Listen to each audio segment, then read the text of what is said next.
എമ്പതി എന്ന് പറയുന്നത് ഒരു സ്ട്രാറ്റജിക് കമ്മ്യൂണിക്കേഷൻ സ്കില്ലാണ്. എന്താണ് എമ്പതി? വളരെ സിമ്പിളാണ്.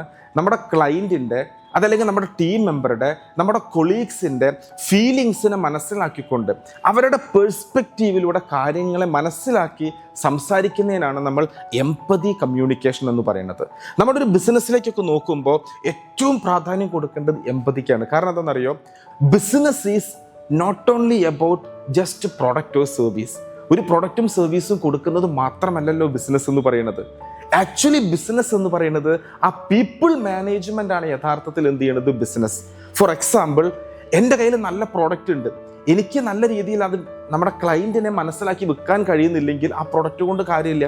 എൻ്റെ കയ്യിൽ നല്ല സർവീസ് ഉണ്ട്, അത് ആവശ്യമുള്ള കസ്റ്റമേഴ്സിലേക്ക് എനിക്ക് എത്തിക്കാൻ പറ്റിയില്ലെങ്കിൽ അതുകൊണ്ട് കാര്യമില്ല. അപ്പം നല്ല പ്രോഡക്റ്റും നല്ല സർവീസും വേണം.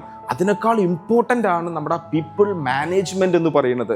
അപ്പോൾ നമ്മുടെ ക്ലയൻറ്റിനെ മനസ്സിലാക്കിക്കൊണ്ട് സെയിൽ ചെയ്യാൻ ഏറ്റവും കൂടുതൽ നമുക്ക് വേണ്ടതാണ് ഇത് എമ്പതി എന്ന് പറയുന്നത്. സോ ഓരോ മെമ്പേഴ്സും അല്ലെങ്കിൽ ഓരോ സ്റ്റാഫും അല്ലെങ്കിൽ ഓരോ ബിസിനസ് ഓണറും ഏറ്റവും കൂടുതൽ ഡെവലപ്പ് ചെയ്യേണ്ട സ്കിൽ എന്താണ്? എമ്പതി കമ്മ്യൂണിക്കേഷൻ സ്കില്ലാണ്.